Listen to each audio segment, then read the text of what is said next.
That's fucking insane. You can find, you're always in polls, like there's always that like 2%, 3%, like the random guys who are like. It's a very sad thing to see it. When you look at what's happening, this is a persecution of a political opponent. This was never supposed to happen in America. This is the persecution of the person that's leading by very, very substantial numbers in the Republican primary. And he's right, and he should say it. By a lot. So if you can't beat him, you persecute him or you prosecute him. We can't let this happen in America. Thank you very much. Do you want these trials to happen before the 2024 election? All right, there you have it. Well, thank you very much. This is a very sad day for America. All right, let's get to what Fox News is saying. Judges are poisoned.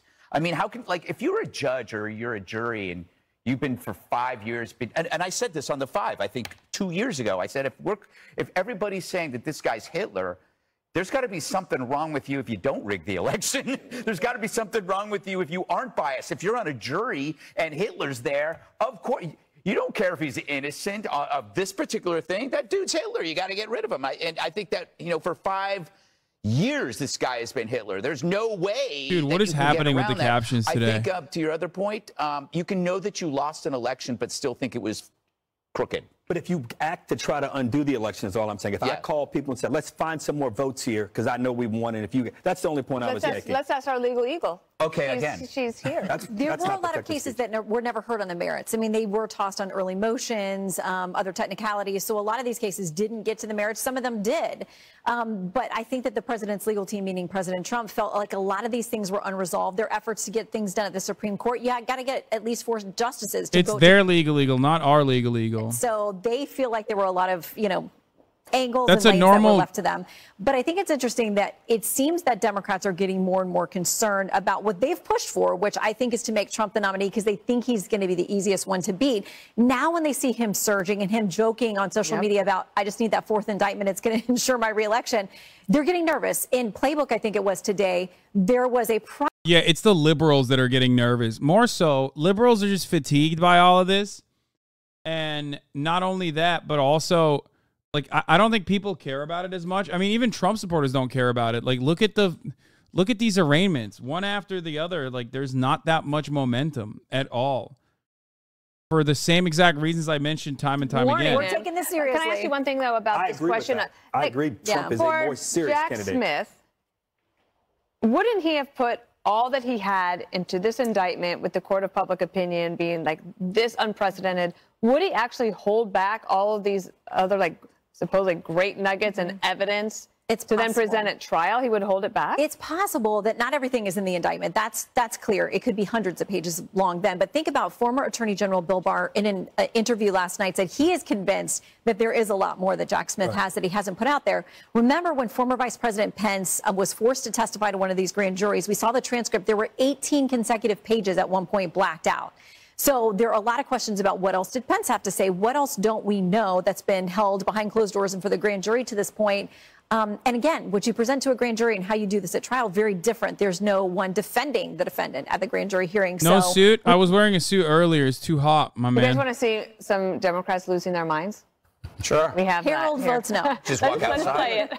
I love America. Oh, I love that. They're like doing lib watch. He makes a deal with Smith. Without jail time? And without jail. He says, look, I'm going away. I'm moving to Saudi Arabia. I just want him to go away and stop ruining my country. There are certain prosecutors that would offer him a plea agreement without time if he would agree to never run for public office again anywhere. Democracy itself is really at issue in this trial. If Trump could... Look how hard the libs are owned. Is like the only thing they have at this point. Because like, what the fuck are they going to do? They can't argue on the boundaries of the cases. Like, he's dead to rights in many of them. So about whether people in this country care about the facts and the law. It would be, Wolf, the end of our democracy if Donald Trump was able to get back into office. Jesse Waters, that was just a sampling of the reaction. To be fair, I don't even think that's like that wrong of a statement to say like it would be the end of our democracy as we know it, because it's like, yeah, for him to go to jail and then win election and then pardon himself would dramatically undermine all of the institutions that have been built to ensure that that doesn't happen. So, I mean, You know, there have been plenty of instances where political leaders have, you know, gone to prison and then came back and were worse than before. And no, I'm not talking about Nelson Mandela. I'm talking about motherfucking Adolf Hitler. You know what I mean? Might not be the nominee. And I want to bring up what you said about Barr. Some really smart lawyer earlier on Fox said that if they're going to bring in Barr as a witness, they get to cross Barr and say, okay, well, you told Trump there was no election fraud. What'd you do to investigate it? How many man hours did you spend? How much money did you spend? Where did you go? That's so crazy. What did those lieutenants tell you? I mean, you can't say everything's fine. It was like 2 weeks he checked for fraud. Okay? Everybody has the right to be suspicious in this country. If you have a COVID election where they blow out all of the signature requirements, they blow out all of the deadlines, and then they blast out all these unsolicited ballots into the ecosystem with no chain of custody, you're not suspicious. You have a right to be suspicious. And all these state legislators had no power to do anything about it. It was just done via judicial fiat. And then Zuckerberg lands, I think it was $500 million, layers over all of these election volunteers, all over the state worker act. These people were activists that were running this thing. So if someone sends you an affidavit that says there's monkey business in Detroit, the president has every legal right to call the... I like this idea that, like, these are legitimate claims, especially because they were brought up to court and investigated numerous times to no avail. And so you can't keep consistently claiming that this happened, there was monkey business, when, like, you tried it, it failed numerous fucking times, multiple investigations were conducted. I love people being like, dude, will you talk about Lizzo? Yes, I will talk about Lizzo, but I honestly don't give a shit about Lizzo as much as I care about what's going on here. And no, guys, him saying monkey business is not because he's like being anti-black, okay? He's anti-black all the time. This is not one of those circumstances. Calm down. 16 in Hawaii. You're not Jesse Waters. Take off that mask. How long had that been a state? I'm researching too much. President Trump's, as you can see, the plane, they're lining up on the tarmac, and he is about to depart back to New Jersey. Can I make a point? I hate to do this because I going to The View for political insight. No, he like doesn't. No, he doesn't. He doesn't hate to do this. They said something that was true, and that is, it's not about an election or a crime. It's about taking him off the board. It's like they just want him to go away. They just want him to go away, and it's like they're playing a team in which he's the best player that they got. Sorry, Republicans, but where are the others? And so they just want to take him off. So they just actually told the truth that they're willing to do anything to get rid of him because they can't play fair. I agree with you. Yeah. And that's, you can't do that. As an American, we know the Constitution requires a couple things to run for president. And it's not to be approved by the View. You have to be a certain age. Yeah. That's a great name. America, you have to be an American citizen. Democrats or anyone who wish something like that in their political opponent is just, that's un-American. You have to beat someone at the ballot. The other thing is that I've been noticing at the ballot box. Let me just ask you about this, Greg, is that the Democrats are constantly so disappointed and disgusted with Republicans because they keep saying, like, if you listen to NPR, for example, they'll say they just cannot believe that Republicans would stick with them even after all these indictments, like even after all of these legal problems, and they stick with him and they cannot figure it out. That's a terrible impression of NPR. It has more like this. I can't believe. I'll give it a try next time. Although I listen at 1.5 speed to get it over with faster. Why are Republicans still sticking to the person that we can't stand? We hate him so much. Why don't they hate him too? It's because you hate him so much that they love him. Because he scares you because they support him. That's the whole thing. So the more you throw this stuff at him, again, like I said yesterday, it's spinach to Popeye. You know, the more indictments, the impeachments. By the way, he's not wrong about this. Weird right now. The first impeachment, the perfect phone call, when it turns out he was dead right. Yeah. Think about that. Yeah. Shannon Bream, what is the next step in the legal process? Will his team make a motion to what? He's not wrong. A big part of why people absolutely love Donald Trump is because Donald Trump gets the libs mad. They get the libs horny and they get the libs mad. So Donald Trump is who he is because of his enemies, right? I mean, I talked about this extensively yesterday with like not enough good characters on the liberal side. Kind of hurts Donald Trump. But overall, this kind of like liberals are coming after me because you know, they're coming after me because they want to come after you. I'm just in the way. That narrative is absolutely demonstrably successful. We're going to be looking at polls in a little bit because finally it's polling season, my favorite. Him saying that they love Trump because Dems hate him is saying no matter what the argument is, if Dems are in favor of it, Republicans will take the other side automatically. Yes. Yeah. That is a more honest interpretation of modern American politics than anything else that you can arrive at. But yeah. Yeah, they're reactionary. This is how it works. But that's basically it. It's all team sports. Yeah, pretty much.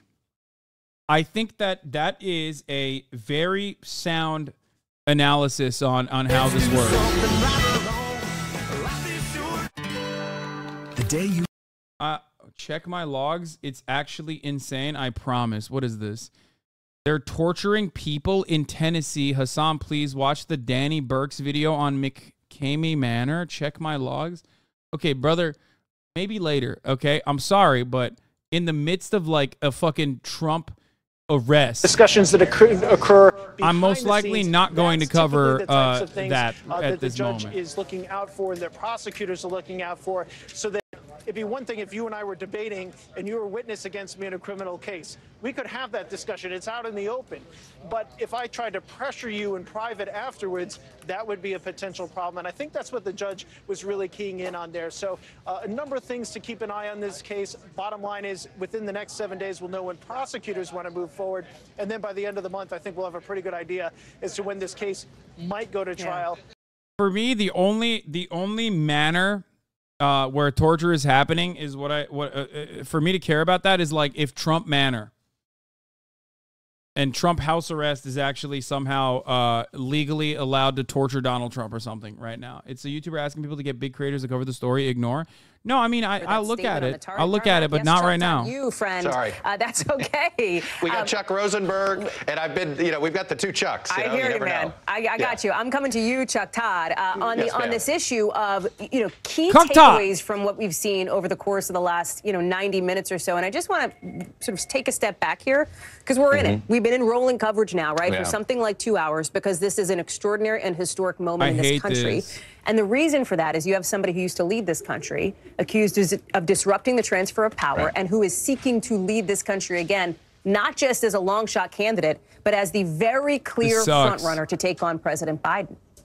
Look, I keep coming back to, and I mentioned this earlier before our special coverage started, and I'll just share a feeling that I had when I was reading the indictment, is that I got a real pit in my stomach, because you do realize the weight, not just of the indictment, but of now this election, and how the election is going to be the jury, right? The American public is the jury on this. I know that isn't. No, absolutely not. I hope not. The American people are dumb as fuck, Chuck. Shut the fuck up. No, that sounds like an awful interpretation. Oh my God. Most important election of our lifetimes. First of all, I don't agree with that. I don't believe that. I will stand by that statement. I will stand by that sentiment. They say that about every single election. This one doesn't have enough juice to even push for that narrative, especially because if that was the case, then what the Democratic Party should have done, what the Democratic Party should have done was to fucking not put up Joe Brandon, and actually knowing full well how terrible Joe Brandon was going to look, which is an assessment that I made 4 fucking years ago.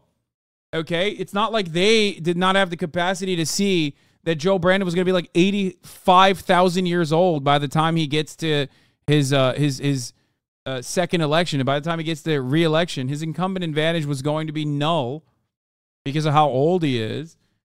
They would have propped up another leader in the party to basically swap him out. You can't, on the one hand, say this is the most important election of our lifetimes, and then say that's why we have this husk, this goddamn corpse. Okay? You can't do that. You can't do that. So then someone at a certain point is fucking up.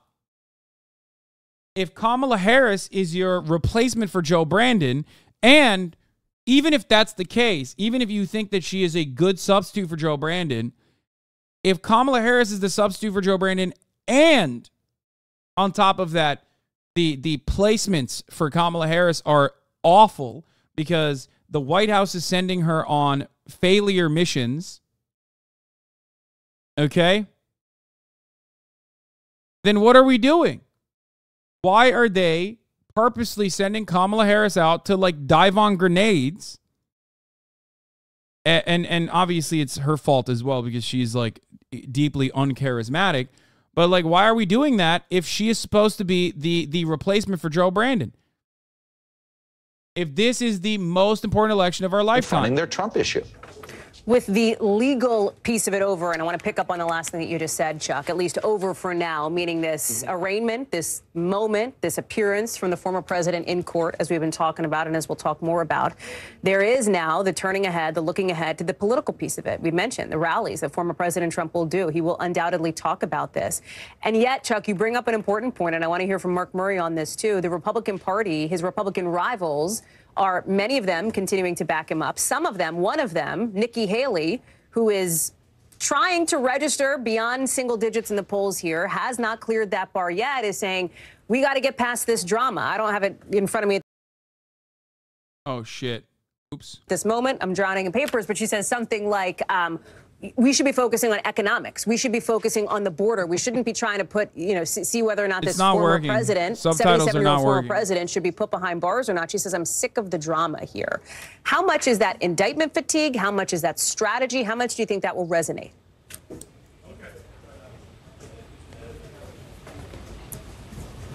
Chuck Todd, if we have you, or else Mark Murray. Oh, sorry. I thought it was Mark Murray. I was going to let Mark on that lead. Look, I understand what she's trying to say, but, look, when Donald Trump's involved, everything revolves around him. And I think, let's not pretend this isn't, if she really wants to try to break through, I think you have to accept the premise that this is a referendum on Donald Trump, and you have to go right at it. Unless Donald Trump starts to regularly poll double digits behind Joe. Dog, that is such a losing battle. Oh, my God. It's like they went and they found the one battle that is even worse. Okay? I don't know. I don't know how well this works.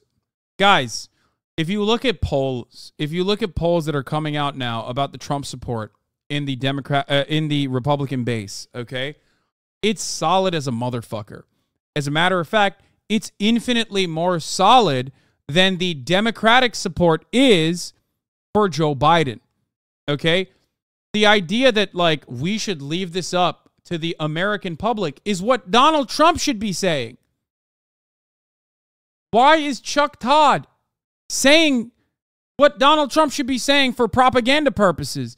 Don't indict me. Let the people indict me. Let the people vote for me. And if I lose, then that means that the people don't want me. I hate that. I hate that that is what Chuck Todd is making as an argument, which is a losing argument.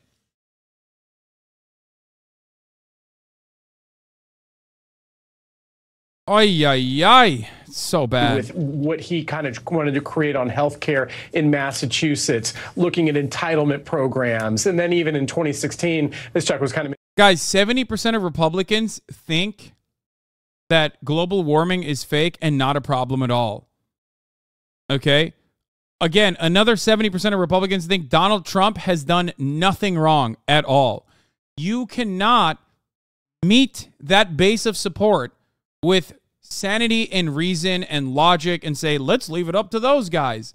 You have an entire 24/7 newscast that is still the most successful news broadcast in the nation that is constantly pumping ridiculous misinformation, brainwashing every single voter-eligible boomer out there. There is no way that we have like an election on, a referendum on this kind of thing, and the results are actually sane, okay? 0% of Trump's core support think he's done anything illegal. 0%. They couldn't find one fucking person in Trump's base of support that thinks he's done anything illegal. That's fucking insane. You can find, you're always in polls, like there's always that like 2%, 3%, like the random guys who are like, yeah, Trump was doing something super illegal, but I still think he should be able to do it. Like you can even find those crazies, dude.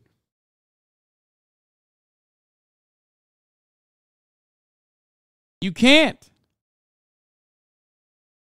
You totally missed the point. He's trying to say do not vote for him without actually saying it.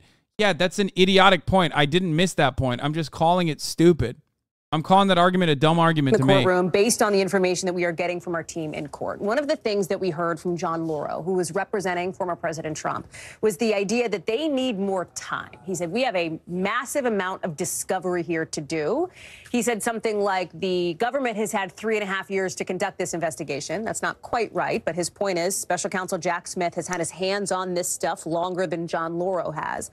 And he said, we need time to see what we got, get our arms around it, essentially. I'm paraphrasing here. What does that mean for how quickly we might see a trial, the possibility that a trial could extend beyond the November 2024 election? What's your sense? You can save the tape on this one. The defense is not going to get 3.5 years in order to prepare the defense. That is not happening. But the defense... Yeah, great take by Fango Lives, okay? There's a reason why juries get sequestered, okay? Because they do not want any kind of tampering. They get sequestered because they do not want outside influences dictating the outcome of a fucking result, a court case.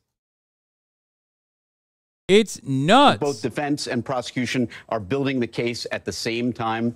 And in those cases, sometimes the government or the prosecutor will let the case languish. Sometimes they have too many cases. They're not organized. And then speedy trial comes into play because you either have to put up or shut up, and the defendant can get the case dismissed.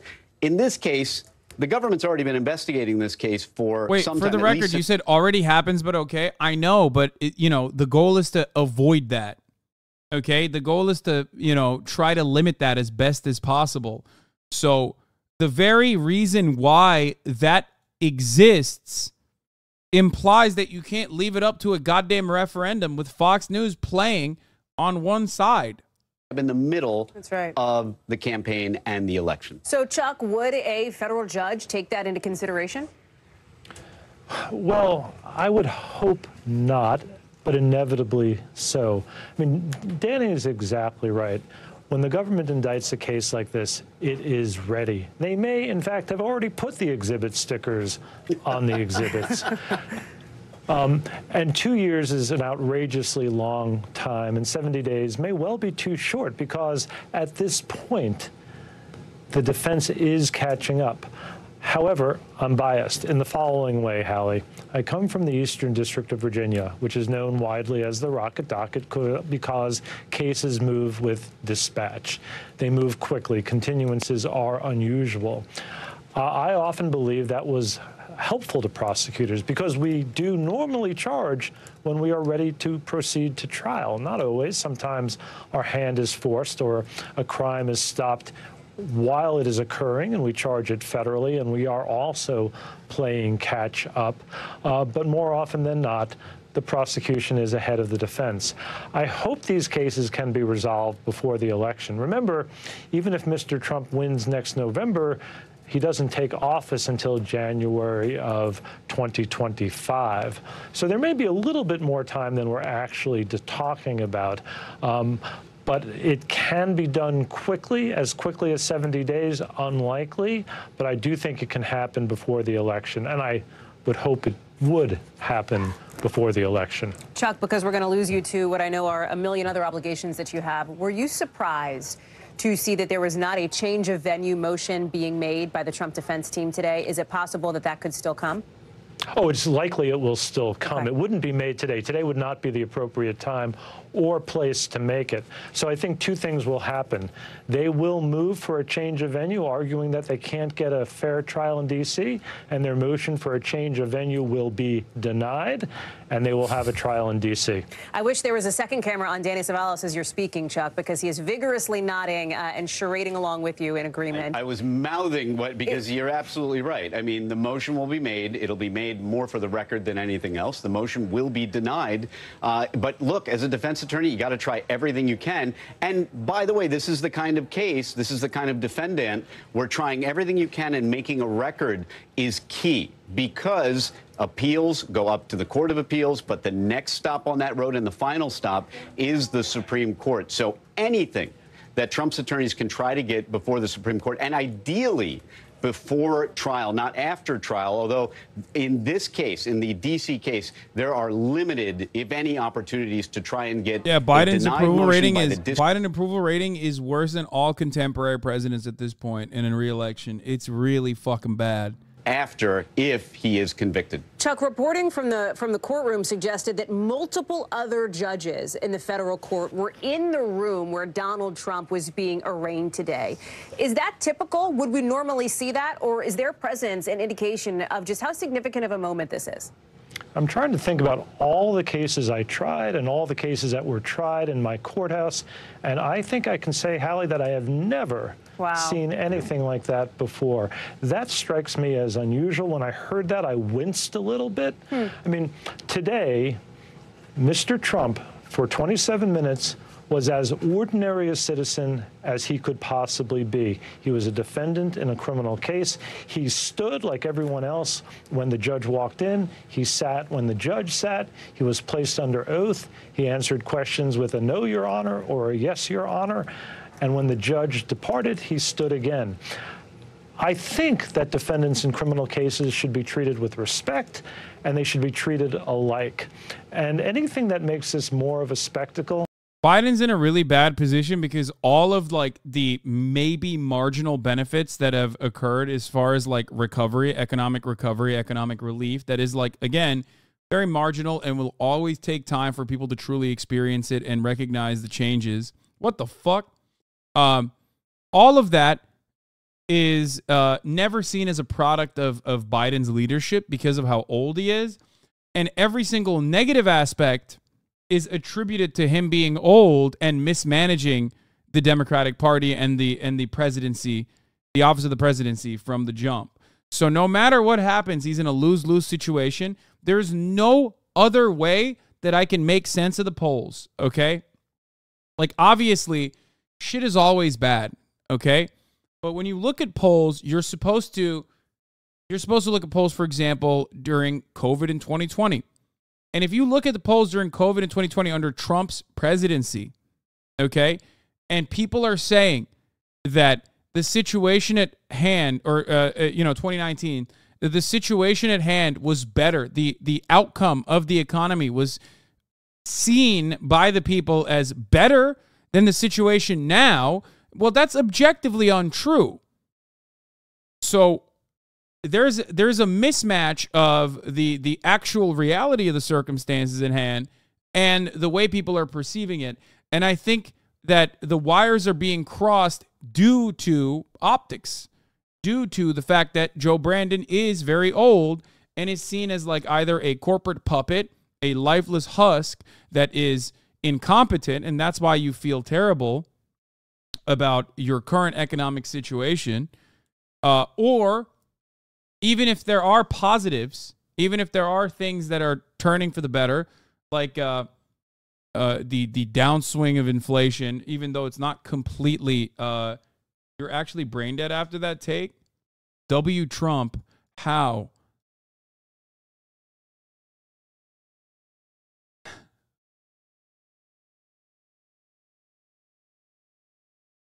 Thanks, my man.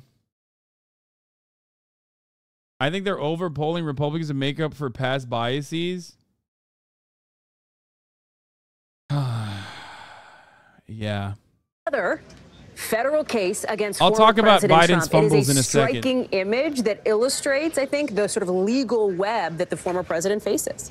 Biden is a better legislator than most American 100%, Hallie. And I mean, you dumb. know from covering the former president during his campaign and at the White House, his inner circle is truly this gelled, loyal group of people. I spoke to an investigator who's been involved, not in this particular case, but involved in some of the cases against Donald Trump.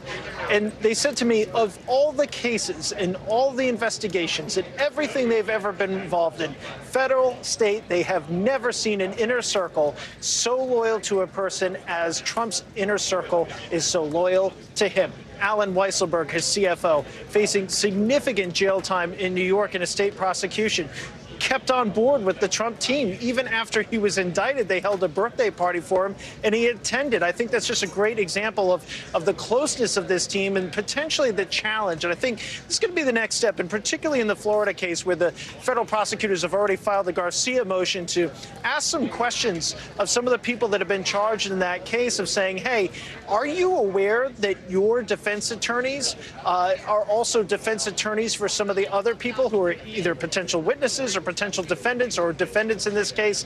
And do they have your best interests in mind? And I think as we see this inner circle and more members of it get in a legal jam, so to speak, I think there's going to be more questions as to whether or not people are getting their best defense, if you will. I think prosecutors, they've already filed in Florida, are making those same requests or asking those same questions as well. So I think that's going to be something important to follow. And then as we know from FEC filings this week, in our work of our NBC political unit, they tracked over $20 million from a PAC associated with Trump that's been used to pay attorneys. And so we're still digging through that money to figure out which attorney is getting what and then who are they paying for the defense for. But I think that image that $40 million have been spent on legal defense funds for Donald Trump thus far from PACs, which is insane.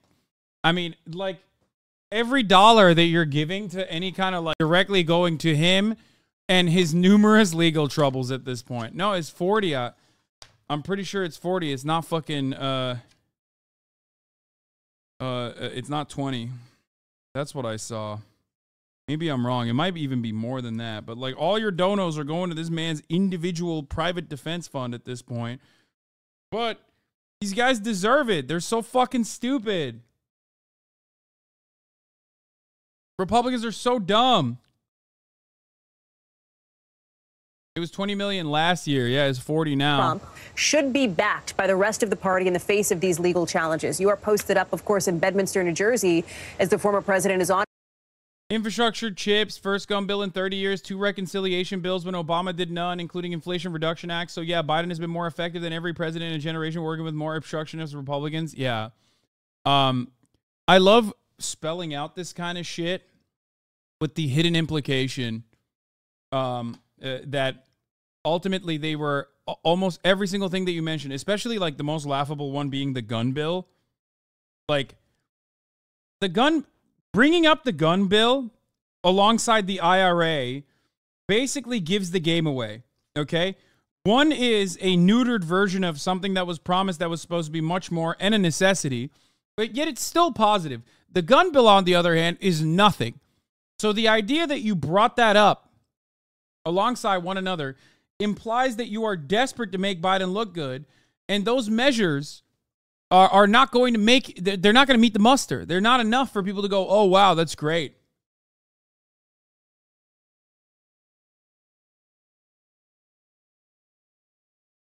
It's not.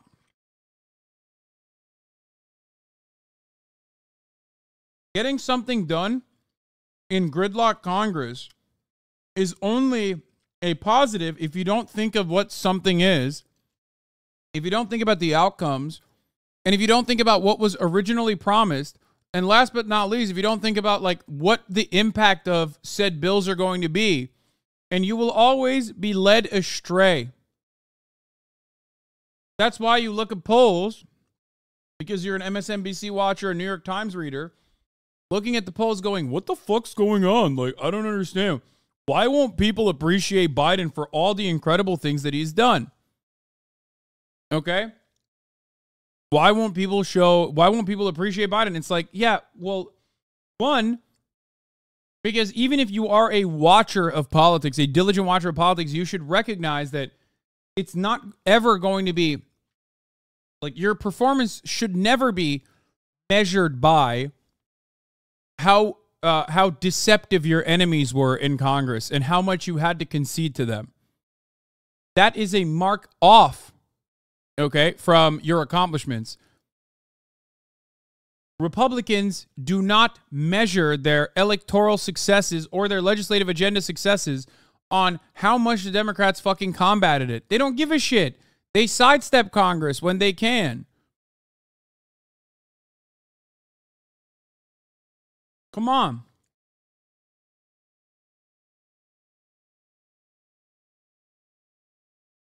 Anyway, ultimately, one thing that he could do to, like, legitimately change this around, especially in demographics that he desperately needs to win over, is the student loan debt relief. Just say, fuck it, I got a big ass dick, I don't give a fuck, Jack. Especially because he's losing younger black and brown populations. Some of the black and brown voters are now also not only being hemorrhaged away from the political process entirely, but also going to the fucking Republican Party, which is insane.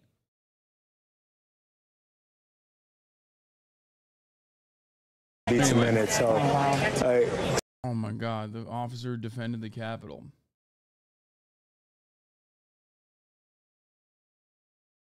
I don't blame Biden, but Trump isn't younger either. He's the same age as Biden when he became president. They got just 3 years difference, so the rep narrative about old age doesn't really work, but Dems are too doo-doo to attack back. Well, also because Donald Trump, for all of his faults and failures, still does come across as more energetic and more telegenic than Brandon. Brandon is a great retail politician, and he was for most of his career. That much is kind of gone now at this point. He's basically a husk, a lifeless husk. Whereas Brandon Trump on the other hand still can coherently piece. Like, look at this. He's not any different. He hasn't lost a single fucking step from the past election. He hasn't lost a single step. Biden, on the other hand, looks decrepit. Very sad day for America. And it was also very sad driving through Washington, D.C. and seeing the filth and the decay and all of the broken buildings and walls and the graffiti. This is not the place that I left. It's a very sad thing to see it. When you look at what's happening, this is a persecution of a political opponent. This was never supposed to happen in America. This is the persecution of the person that's leading by very, very substantial numbers in the Republican primary and leading Biden by a lot. So if you can't beat him, you persecute him or you prosecute him. We can't let this happen in America. Thank you very much, everyone. Do you want these trials to happen before the 2024 election? So there we are. Donald Trump is heading back to Bedminster on his plane, and he said that it was a sad day for America. He then said it was sad to see the filth and decay, as he put it, in Washington. Has to be said, not a city he's ever been that fond of. He famously called it the swamp and said he would drain it. I was about to say, it's like Trump has never said anything positive about D.C. He's like, I used to love D.C., but it sucks now. Sad.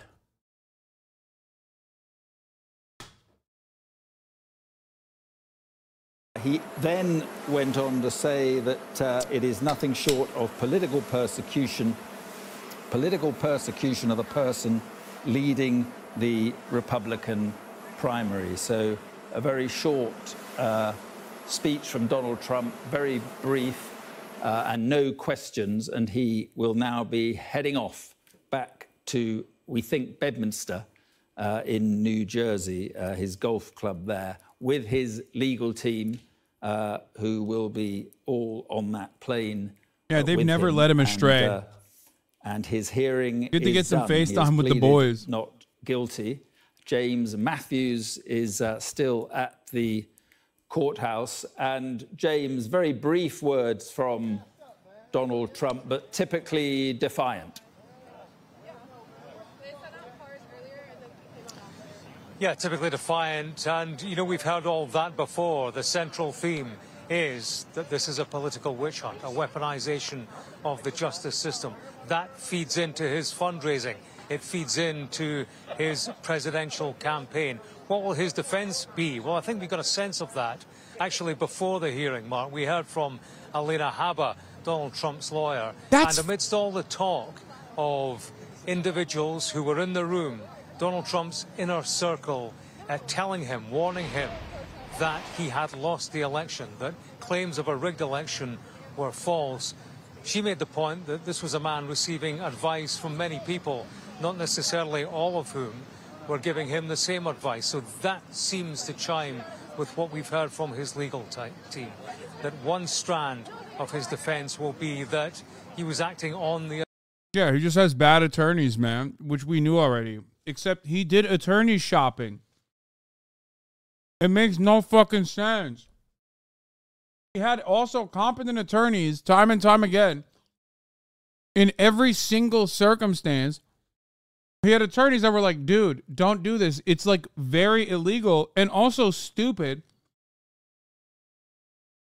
To which his reply was, okay, shut the fuck up. I'm going to not listen to you and I'm going to go find a dumbass that will tell me what I want to hear. The advice of his lawyers. Therefore, he was an innocent in all of this. I mean, that will be played out in due course. A trial date due to be fixed on the 28th of August at the next hearing. It is being billed here, quite rightly, I think, as the most significant, the biggest criminal trial in American history. The prosecution of a former president for nothing less than crimes against democracy. It's no ordinary case. It will have no ordinary consequences. Yeah, and as you say, James, I mean, the argument now is going on about when this trial should take place. Trump's lawyer, I see, said in this hearing that the time frame of the government is absurd. Yeah, the government wants to get it on quickly. A speedy trial, as I say. That Get places it on. a 70-day limit, so they want to bring this to court in short order. Donald Trump's team say that's just not realistic, given the amount of discovery. Actually, what they said was they want to take a couple of days for discovery to get a handle on the amount of material and evidence that they have to go through so that they can build an appropriate defense. He's like, Trump's team is like, listen, Your Honor, we did so many crimes so flagrantly that it took you 3 years to compile everything. Okay? It's going to be really difficult for us to build an adequate defense here, given the subject matter and given how much my client has done crimes in the open.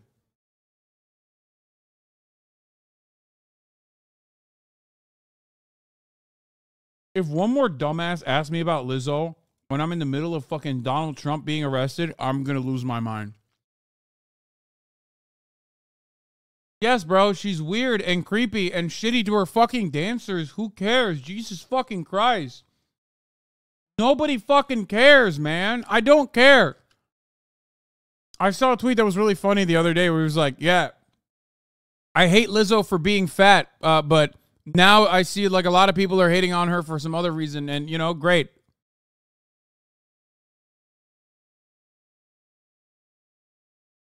It's like half of the fucking timeline wants it. The other half wants me to, I guess, defend her or something. I don't give a shit about her at all. I mean, who cares? Yeah, she's fucking weird Hollywood celebrity. Yeah, women of color care, but I get that's not your domain. What do you mean women of color care? Are you, as a woman of color, a fucking famous Hollywood celebrity with like weird, weird experiences with your fucking workers? What the fuck do you mean? What are you, Jeff Bezos? This is some Jeff Bezos ass shit right here. Yeah, women of color care. I went to the doctor and turns out I'm 100% that bitch. Like, why are we holding up Lizzo as a fucking beacon of prosperity and a beacon of like civil rights or liberties or some shit? She's just like, come on, guys.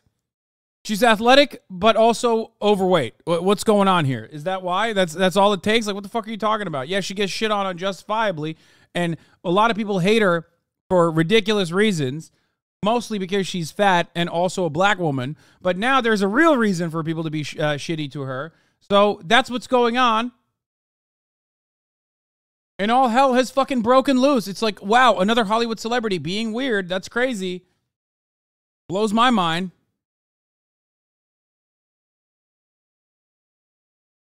This tweet makes me laugh so much. Oh, Lizzo, Lizzo, Lizzo. You make neckbeard so deliciously angry.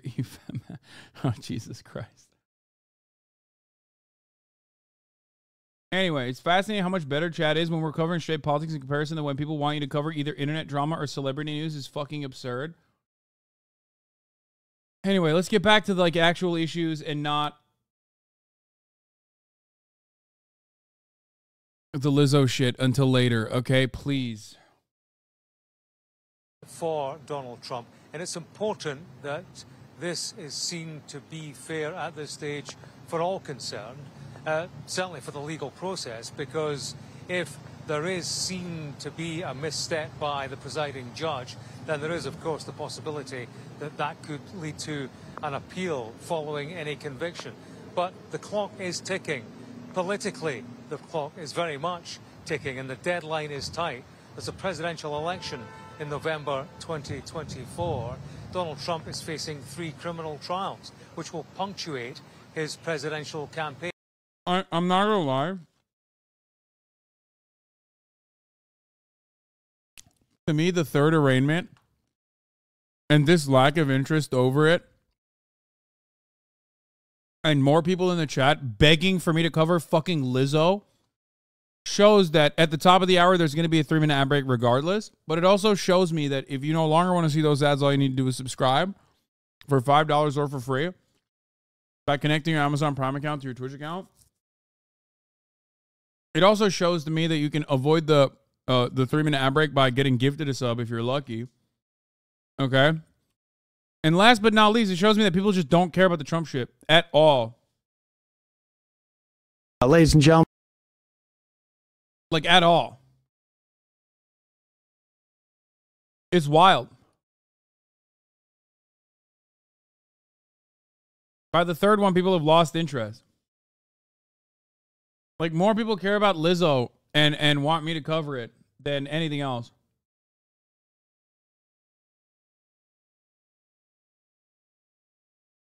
The question is, will we be looking at Donald Trump, the convict, by the time we get to the next election? He will hope, one thinks, one imagines, I think it's fair to say that as far as possible he can push each of those criminal trials beyond the election, and should he win in November 2024, then he finds himself, or will do, in a position to influence the charges against him, to sack the prosecutors who have been chasing him, and of course to line up a presidential pardon, not for the first time, but this time for himself.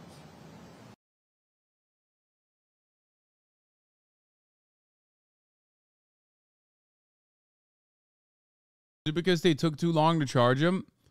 No, because, like, this is the third one. You know what I mean?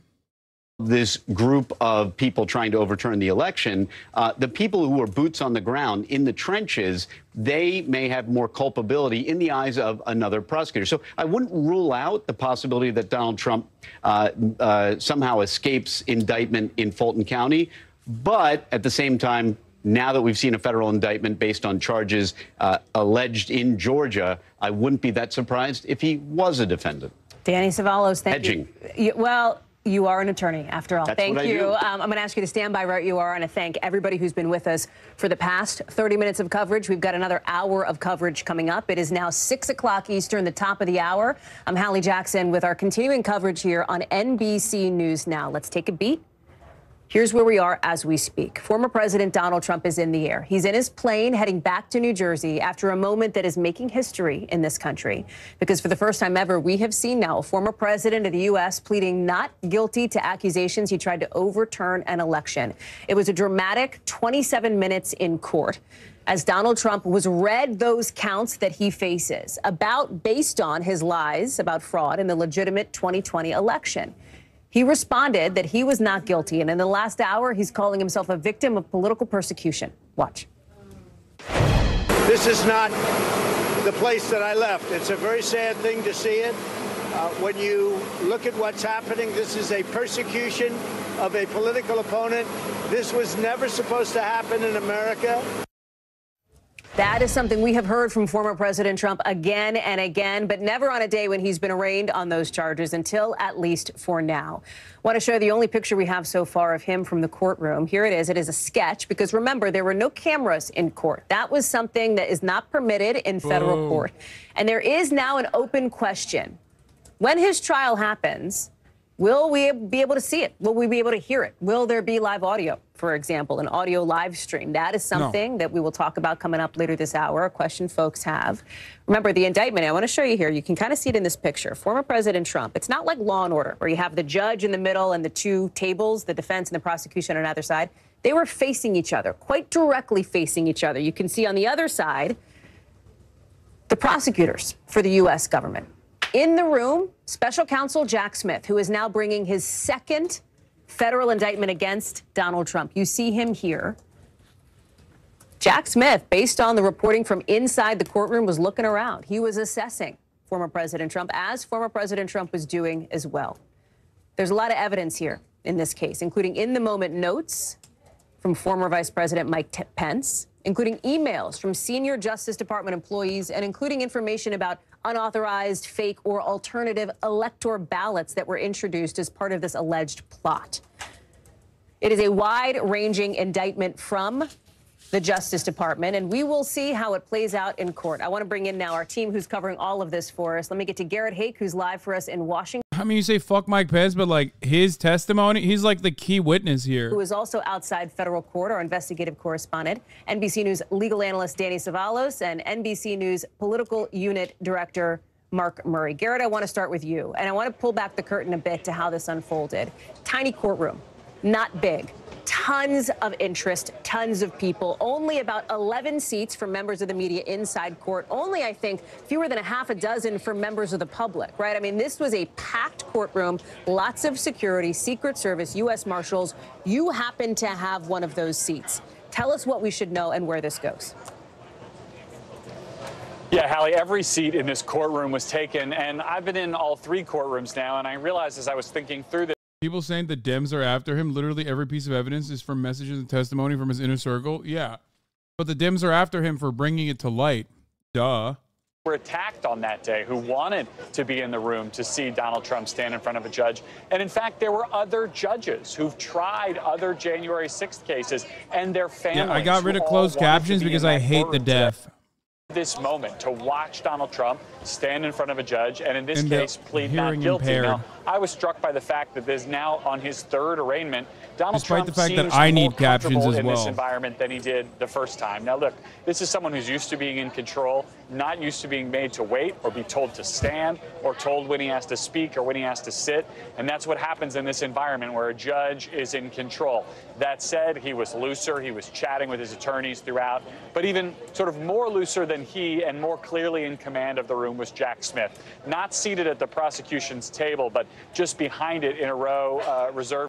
I hate this. It's like so much fanfare and coverage afforded to the vibes in a fucking courtroom and shit. Like, I don't care. I don't care. I don't care. Give us the fucking juice. You know what I mean?